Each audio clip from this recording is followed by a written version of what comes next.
Bonjour la team, j'espère que vous allez bien. Alors là nous sommes devant le restaurant Le Berny à Antony. Donc c'est un restaurant dans lequel je viens très souvent, c'est ma cantine. Du coup Mehdi, qui est le patron du restaurant et qui est mon ami aussi, m'a gentiment sollicité pour rénover l'intégralité de son restaurant, pour lui donner une nouvelle dynamique. Et je tenais à vous présenter ce projet là de A à Z. Voilà, donc suivez-moi.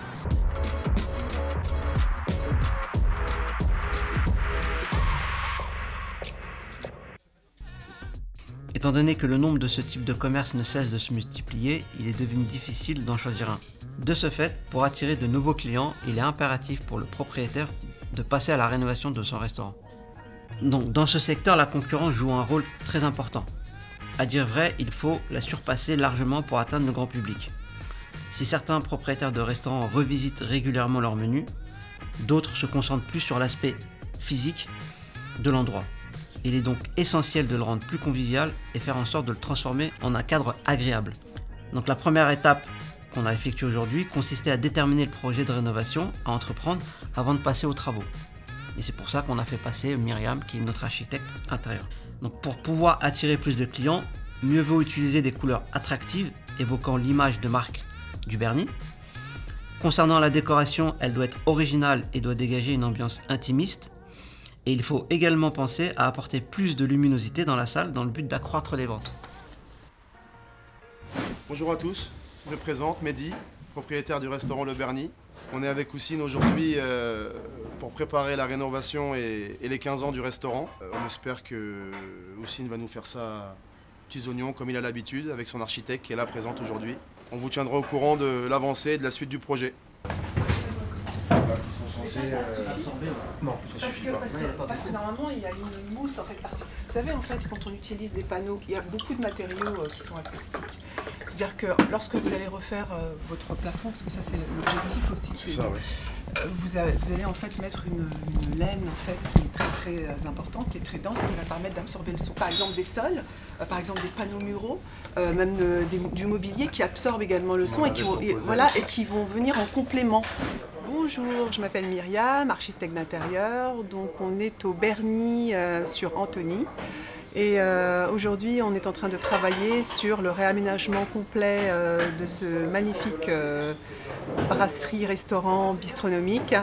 L'objectif est de repenser le réaménagement, de repenser l'identité visuelle et de proposer en fait un aménagement avec du cachet, avec de l'élégance et du chic. Et je vais en profiter pour, si on enlève tout le plafond, pour refaire tout ce qu'il y a derrière. Tout ce qui est électricité, les gaines techniques pour la climatisation, tout ça ont une quinzaine d'années. Au fur et à mesure, je suis toujours obligé de rebricoler parce qu'il y a de l'usure et là il faut refaire un coup de propre. Et comment tu vas faire? Tu vas suspendre ton activité pour les travaux ou tu vas...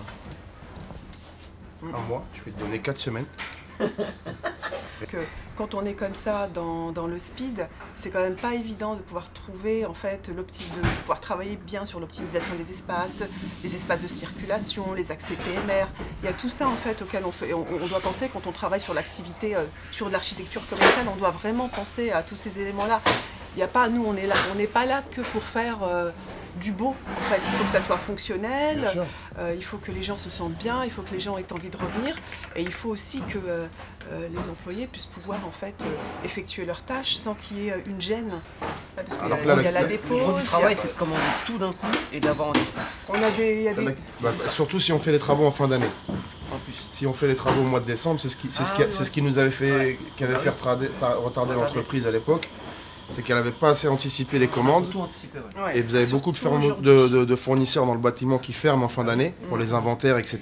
et qui n'ont pas de stock. Il s'est retrouvé embêté et bloqué à cause de ça. Zino, il l'a fait à Paris, il a agrandi son resto. Si, j'ai été, il a une autre salle, mais t'es obligé de passer par l'extérieur. Tout se passe dehors. Ouais, c'est un bon projet. Ouais, et puis tu vois, à Paris en ce moment, c'est... Je pourrais avoir la dernière, s'il vous plaît. Celle-là date de 2015. Ça, c'était la dernière, c'est ça? C'était la dernière, c'est celle-là. J'ai pas appelé D'accord, ok. Ça vous embête si je le photographie? Ah, je vous en prie, c'est pour vous. Voilà. Vous pouvez même le prendre avec vous. Vous faites des copies. Vous avez... D'accord, super. D'accord, merci. Vous me le ramènerez? Oui, bien sûr, pas de souci. Alors bon, j'ai rien à vous apprendre. Vous savez parfaitement comment fonctionne le projet d'architecture commerciale, hein, avant le projet sommaire, avant le projet détaillé, et après en fait une shopping list qui vous permet d'effectuer donc toutes les commandes. Ça dure à peu près 1 mois et demi, 2 mois, donc ça vous l'avez déjà eu, et en fait c'est tout ce qu'on vous a donné la première fois. On ne vous a pas donné de visuel. Non, on n'a pas fait de visuel parce qu'on est parti tout choisir.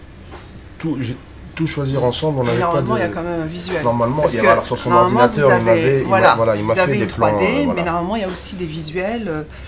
Un peu, je vais regarder, je vais vous montrer un. Je vais vous montrer un. Vous avez normalement un visuel. Attendez. Vous avez donc, ça c'est le dossier d'exécution, le projet d'architecture intérieure détaillé avec tous les plans. Vous avez donc les plans, les différents plans de l'existant, les plans, là ça c'est le zoning, en fait la répartition des espaces. Avec le mobilier, ça permet de se rendre compte surtout des espaces de circulation, et aussi puisqu'en fait le mobilier est à échelle, ça permet également de pouvoir en fait créer une rythmique. Parce que par exemple, si vous mettez que les mêmes chaises et les mêmes banquettes, pareil, ça fait un peu cantine. Et l'idée en fait d'apporter plusieurs types d'assises, ça permet de créer une rythmique. Chaque mètre carré, c'est du chiffre d'affaires, donc on va essayer de ne pas trop en perdre. Mais quand on veut apporter du cachet, c'est bien de ne pas faire que banquette. L'idée, c'est vraiment qu'on ne s'ennuie pas, qu'il y ait à chaque fois en fait une rythmique différente. Toi, tu as des idées toi, voilà, ça, on va, comment tu vois ton futur restaurant? Ouais. Alors ça fait un moment que je réfléchis. C'était... Est-ce que je change tout? C'est-à-dire qu'on changeait tout, l'implantation du bar, tout, et on fait une page blanche et on repart sur quelque chose de tout neuf. J'ai peur de perdre et en place assise et en identité du restaurant. J'ai peur que les gens s'y retrouvent pas. Même si des fois je pense qu'il faut oser. Hein. Se dire on change tout, on ose comme ça de faire quelque chose de nouveau. Et sinon je pense que même en gardant l'implantation actuelle, avec le mobilier, les nouveaux matériaux, ce qui se fait un peu maintenant, je pense qu'on peut faire quelque chose de sympa. Là, ce qu'il faut y implanter, qui est très à la mode, et ça c'est sûr, je veux une belle cave à vin au milieu du restaurant. Alors est-ce qu'on la met, moi j'avais comme idée de la mettre ici devant les toilettes pour faire une séparation, mais est-ce qu'on la met là, est-ce qu'on en met deux, mais je veux une cave à vin, ça c'est sûr. Pour l'instant les bouteilles elles sont là. Elles sont dans cette petite cave à vin et dans mon bar. D'accord. Il me faut une implantation pour le DJ, qui soit un peu plus mis en valeur que là-bas, même si l'endroit est bien si tu veux, mais est-ce qu'il faut le rehausser, il faut une implantation mieux pour le DJ, parce qu'il y a 230 mètres carrés. De toute façon je vais vous faire tout visiter après. Ouais. Tu es obligé de le refaire le bar, tu peux pas le réhabiller? Si, il va être habillé le bar. Ça c'est ce qui va se passer, là le bar ça va être de l'habillage, devant et derrière. Et tout ce qui est côté technique, c'est-à-dire tout ce qui est lavabo, etc., ça c'est récent, c'est pas vieux, c'est de l'inox donc ça bouge pas. En général, les bons menuisiers, et déjà ils sont très chers. Ils sont extrêmement chers. En fait, plus vous avez du sur-mesure, en fait l'idéal c'est d'avoir du semi-sur-mesure, parce qu'en fait avec du semi-sur-mesure, on a des caissons qui existent déjà. Et l'agenceur peut les couper, les tailler de manière à ce qu'ils puissent s'agencer, parce qu'on travaille aussi sur des espaces qui ne sont pas forcément réguliers, sous pente, avec des coins biscornus, etc. Et c'est vrai qu'il faut toujours apporter de la droiture. Ah non, menuisier c'est devenu un... Ouais, et le semi-sur-mesure c'est une bonne solution. Donc 2 fois j'ai fait des travaux ici, et 2 fois j'étais en retard à cause du menuisier. Voilà, bah oui. C'est devenu une denrée très rare. C'est pour ça que le semi-sur-mesure, c'est une bonne solution. Ouais, parce qu'il ne fabrique pas en temps en heure, où il te dit j'ai pas reçu le bon bois, j'ai pas reçu la bonne teinte, il faut que je recommande, il faut que je... Ah non, c'est... Là, il y a combien de couverts, il y a combien de places assises? À l'intérieur, si je dis pas de bêtises, il y a 110 places. Et la terrasse? La terrasse, il doit y avoir un peu moins de 50 places. Et donc le DJ qui se place Voilà. À côté du panneau, vous voyez le drapeau, le vernis qui est accroché au mur là. Juste à ce niveau-là, vous avez le poste DJ. Mes lunettes de vieille, arrête de te moquer. Mais oui. Okay. Et vous avez une ambiance piano-bar. Vous avez un pianiste qui vient tous les week-ends. Le week-end. Un pianiste avec une chanteuse. C'est bien de le valoriser ce piano en fait. Alors là, il est valorisé comme ça parce qu'ils étaient là samedi soir et que ce soir c'est la Saint-Valentin, donc je fais venir aussi une chanteuse ce soir. Ah, c'est bien. Et après, en temps normal, là ce soir, la scène va être démontée. C'est une scène que j'ai fait faire par un menuisier d'ailleurs, sur mesure, qui se démonte. Toute la partie devant s'enlève. Ouais. Et la partie qui, avec le piano, en fait, après on la déplace et on la met ici devant le paravent qui est juste là. Ça va se rouler et le piano on le déplace. Au niveau du plafond, on a combien derrière, en fait, le faux plafond? Parce que ça serait bien de gagner un petit peu de centimètres. Vous avez, à mon avis, des hauteurs Là, on voit un classiques. peu, Il n'y a un peu pas... mieux, là. Entre là et là, déjà, on a quelques centimètres. Et t'as pas beaucoup plus en haut. Ok. On n'a pas beaucoup. Derrière, on n'a pas beaucoup plus. Non, je pense pas que... Il y a un espace en fait pour pouvoir danser, donc c'est là au milieu. Non, il n'y a pas d'espace. Il n'y a pas de... Non, les gens en fait. Si les gens veulent danser, généralement ils se lèvent à table, D'accord. ils restent à leur table, mais il n'y a pas d'espace dédié pour la danse. Piano bar. Expliquer à madame, je veux pas 50 000 intervenants. C'est ce que j'ai fait là en 2015 quand j'ai fait les travaux. Où j'ai voulu, si tu veux, optimiser les prix. J'ai pris que des mecs que je connaissais et j'ai optimisé. Et t'as trop d'interlocuteurs et c'est trop compliqué. Donc là, c'est exactement ça. Là, je suis en retard, c'est à cause de lui. Je suis en retard, c'est à cause de lui. Il n'y a aucun acousticien. J'ai fait 2 études acoustiques. J'ai pas réussi. Je voulais vous les sortir, je les ai pas retrouvées dans ma boîte mail. Il faut que je cherche mieux que ça. J'ai fait 2 études acoustiques. Sur les 2, il n'y a personne qui dit qu'on va complètement enlever le bruit. Il n'y a personne qui garantit. Il dit on va vous atténuer au maximum avec des bons matériaux, une bonne étude acoustique, on va savoir où mettre entre le plafond et les panneaux qu'on va pouvoir mettre au mur et rajouter. On va diminuer au maximum le bruit, parce que le bruit, alors il m'explique que le bruit rebondit, ça rebondit sur les tables, sur les chaises. C'est exactement ça. À chaque fois, c'est volatile, etc. exactement. Et que plus on va avoir de matériaux qui vont permettre d'atténuer le bruit, moins il y aura de... C'est pour ça que je vous parlais du mobilier. C'est pour ça que je vous parlais du mobilier, je vous parlais des panneaux aussi acoustiques, qui sont des panneaux décoratifs en tasseau de bois, il y a des laines qui sont absorbantes jusqu'à 60, c'est ce que j'ai mis dans l'agence immobilière de Stéphane Servi, de Stéphane. Dans ces 2 agences, j'ai mis en fait les panneaux. Je vous apporterai un échantillon, comme ça vous verrez ce que c'est. Mais en fait, on peut compléter, c'est pour ça que je vous posais la question. Il faudra compléter. Sinon, on aura toujours le même problème, même si on fait un plafond acoustique, etc. Le but, c'est que... Moi, je travaille avec un mec qui travaille que les studios de musique. C'est le top. Tu vois, donc ça, lui déjà, top, il est, ça, au c'est top extra, des c'est normes. Parce que les studios de musique, ils savent, c'est vraiment très insonorisé, les studios de musique. Et je travaille avec lui, et franchement, c'est un bon... D'accord, en fait, vous qu'il avez... utilise aussi l'espace Ah d'accord, extérieur. vous avez en fait des coulissants. Vous pouvez pousser... Venez, on va visiter, je vais vous faire visiter tout de suite, comme ça vous vous rendez compte.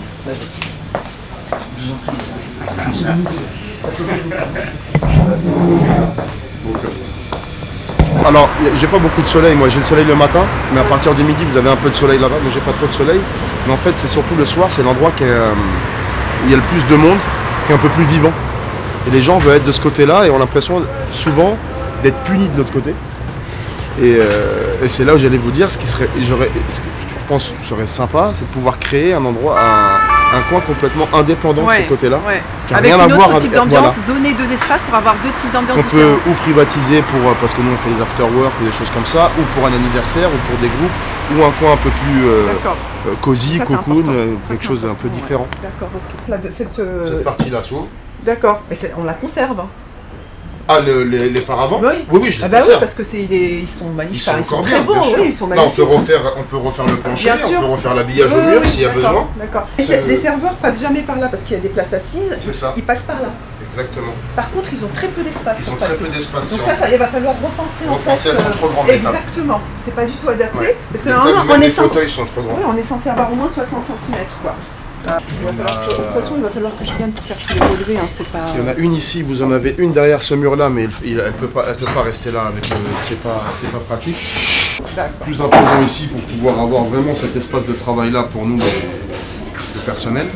Avec, est-ce qu'on fait la cave à vin à ce niveau-là ou pas, ça c'est vous qui allez me le dire. Ouais, ça, faut la valoriser. Il faut que ça soit en fait... Mais ici, je pense qu'à ce niveau-là, si on fait une belle cave à vin toute hauteur, là, ça peut être sympa. Lorsqu'on en fait une là, éclairée, j'en fais une à l'entrée aussi, est-ce que une seule, 2, je sais pas ça encore. Ça, on va le voir dans le zoning de l'optimisation de l'espace, comme je vous ai dit, parce qu'il faut que je fasse plein d'essais, plein d'essais différents.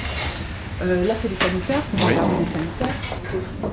Voilà, donc déjà le PMR. Ouais, l'accès PMR, c'est ce que j'étais en train de me dire. Parce que normalement, avec sans couvert, vous avez 2 sanitaires dans un panneau. Après, on va regarder le bar. Voilà. Parce que vous allez parler du bar, à refaire, enfin à rhabiller plutôt. À rhabiller. Alors je pense devant et le comptoir, ça il faudra le refaire. Le coin cocktail a été refait celui-là en 2015. Donc celui-là est récent. Et ce coin-là n'a jamais été refait. Toute cette inox-là n'a jamais été refait. Là, vous avez un frigo existant depuis 2007 qui a été rhabillé aussi. Et après, ce qui est à refaire, je pense, c'est tout ce qui est habillage Voilà, l'arrière-bar. D'accord. Et le devant. Toute cette partie-là, elle est pas à refaire. Elle est peut-être à rhabiller. Elle est à rhabiller, certainement. Après, le frigo, le froid va rester, bien sûr. Cette partie-là, elle reste telle qu'elle aussi. Voilà, on va rhabiller tout ça. On va rhabiller tout ça, oui. Vous avez ici, ben là, c'est l'installation de bière. Avec les câblages et tout ça, ouais. C'est ça. Ça, c'est des trucs de champagne en corian. Ah oui, c'est du corian. Oui. C'est pas facile à mouler, hein. Enfin, à donner des formes comme ça arrondies, oui, le corian. Beaucoup de mal à oui, le faire corian, c'est pas facile à. Pour les formes arrondies, c'est plutôt galère, donc c'est un bon travail quand même. C'est bien d'avoir en fait un mur, voilà. Ouais, mais ça fait pas longtemps que je suis dans ce truc-là, moi. Ce serait bien d'avoir, vous voyez ce que je veux dire? C'est pour ça que j'avais fait ça, les adhésifs à l'entrée avec le logo et l'Instagram. Ça serait vraiment bien d'avoir quelque chose comme ça, parce que j'ai vu qu'il y avait des chanteurs et tout ça. Bien sûr. Ça, c'est autant le mec du César. Il fait des versions. Ouais. Toi, faut que tu trouves une idée originale. J'avais pensé au Polaroid. Ouais, ça c'est une très bonne idée, les polars. À faire, pas forcément. Ça, je l'avais vu au Mama Shelter. Ouais. C'est dans le 20e ou dans le 19e. Ouais, dans le 20e, ouais. Où ils ont un ordinateur, enfin un écran, qui est posé au mur et tu peux faire ou avec des stars ou avec des amis, tu as fait un repas, et ils se mettent devant, ils appuient, et la photo sort, Moi, je laisse. Et il en sort en 2 ou 3 exemplaires, ils peuvent le garder, il y a un exemplaire que toi tu sors après, tu peux le coller, ça te fait un mur souvenir de... Ça peut être très sympa. Ouais, mais c'est des lettres carrées, tu vois, j'aurais bien vu un Le Berny peut-être écrit un peu différemment, peut-être un... Alors après là, en fait, les drapeaux là. Oh, ça a été rajouté après parce que c'était sur la façade au début, ils m'ont fait retirer la copropriété. C'est les anciens drapeaux de l'extérieur, c'est pour ça que je me suis dit, qu'est-ce qu'il fait là? Parce que normalement, on les pose à l'extérieur. Ah non, ça je le garde pas, moi je l'ai mis là. Un musée. Tu mettras toutes tes pièces. Bravo, nickel. Ah, quand même, hein. Ah bah, alors là, qu'est-ce que vous nous avez raconté là? C'est moi qui raconte des bêtises. On peut mettre un plafond bien plus haut. Ça c'est très bien, 3,38. On est à 3,40. Donc 3,40, bon, et là on a un tuyau qui doit être du 15, ça, c'est du 15. Oh, bon, 3,40 moins 15, moins encore la laine en fait, elle va aller autour. Oh, voilà, 15-20 cm. Donc, ça nous fait 3,20. C'est bien 3,20. Ah ouais. Mais là, de toute façon, je vais refaire tout seul, même ce carrelage-là qui a des années. Et c'est pour ça que j'aimerais y mettre là le parquet. Moi, j'adore le parquet. Il est plus en dessous, hein, on est ah non, là, il y a une chape qui a été coulée. D'accord. Le parquet, ça a trop de cachet. Surtout qu'aujourd'hui, on arrive à marier le parquet avec le carrelage. Tu vois, et c'est super beau. Puis il m'avait fait un parquet un peu à la parisienne, en chevron. C'est comme ça qu'on dit, comme ça, on en chevron. C'était magnifique. Il n'a pas survécu. Bon, la team, là, on arrive sur la fin. Donc, du coup, pour ce premier rendez-vous, ça s'est super bien passé avec Myriam et Mehdi. On est sur un gros projet. Donc là, du coup, Myriam va travailler sur le projet en lui-même, faire des différentes propositions à Mehdi qui va lui permettre de prendre des bonnes décisions, de choisir ses matériaux et de découvrir un peu l'univers de son futur restaurant. Donc la suite, on vous la donnera au fur et à mesure. Bonne journée.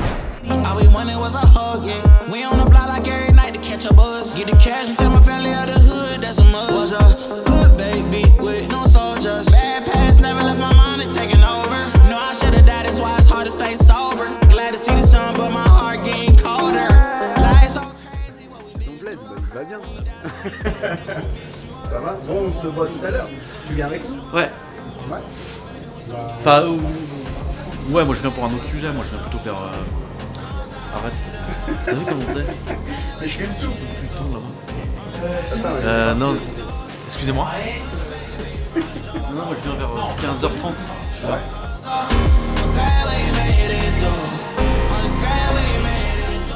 Et du coup, comment tu arrives à trouver ce type de clients? Alors déjà, c'est pas des clients que je vais rechercher absolument, mais il m'en faut quand même 1 ou 2 dans l'année parce que c'est quand même des gros projets, ça nécessite l'intervention d'un architecte et de l'ensemble de mes services techniques parce que c'est des lots, il y a différents lots dans ce projet-là. Donc du coup, c'est toujours bien d'avoir une vitrine une fois dans l'année sur ce type de projet. Maintenant, le restaurant Le Berny, moi, Mehdi, c'est un ami, donc il m'a sollicité par rapport à ce projet-là. Donc moi, ça me fait d'autant plaisir que moi, je vais souvent là-bas, c'est l'une de mes cantines préférées. Donc du coup, j'allie l'utile à l'agréable. Et en plus de ça, je montre aussi aux clients du Berny que de quoi je suis capable de faire. Tu vois, c'est une vraie vitrine là-bas. effectivement. Et donc pour moi, c'est un vrai challenge à relever. Et donc je suis content de participer à cette aventure-là. Et comment on en est arrivé là, c'est que c'est du réseau pur et dur, du bouche à oreille. Mais bon, là, Mehdi, c'est mon ami, donc il me connaît. Mais sinon, en général, c'est du bouche à oreille. Voilà. Et toi, tu entretiens ton réseau, tu l'entretiens de... Je sais pas, tu as une technique ou c'est naturel? Non, c'est naturel. Tu vois, il y a aussi en parallèle le projet de Stéphane, donc ERA. Donc ces deux agences, je vais totalement refaire tous les travaux. Donc pareil, architecte, etc. Donc du coup, tu vois bien que c'est vraiment le réseau proche quoi, qui fait appel à toi pour ce type de prestation. Oui. Voilà, parce que moi, j'ai pas développé cette partie-là, parce que c'est volontaire, mais il m'en faut quand même 1 ou 2 dans l'année pour avoir cette vitrine qui va m'apporter des prospects B2C. Oui, c'est ça. Tu vois? B2B du coup. B2B, non, B2C. Ah oui, après c'est avec le B2B, pour moi le B2B ça va être le Bernie et l'agence ERA. Okay. Le B2C, donc eux ils ont des clients particuliers, ils vont forcément dire qui vous a fait les travaux? C'est telle société. Le client qui va au Bernie pour déjeuner, qui va trouver, qui va adhérer au nouveau projet, il va dire c'est magnifique ce restaurant, qui te l'a fait? Mon ami Ossine, c'est TVG. Ok, donne-moi sa carte, moi aussi j'ai un projet chez moi pour ma maison. Tu vois? Et en fait, donc ça va pas t'apporter un grand flux dans l'année, mais ça me rapporte 3, 5, 10 clients à l'année quand même. Le B2C, c'est ton marché principal. C'est mon fer de lance, ouais. Ouais, c'est ça. Mais ouais, le B2B, du coup, ça te permet aussi de faire des projets... Un B2C. Voilà, et aussi, c'est comme tu dis, c'est une vitrine. D'accord. Et ouais, et puis après, ça t'arrive quand même parce que je sais pas, moi je pense à ça, je me dis toujours, le réseau, ça reste la base, mais tu fais pas de prospection, on va dire, en dehors de ton réseau, ça vient tout seul. Pour ce type de marché ?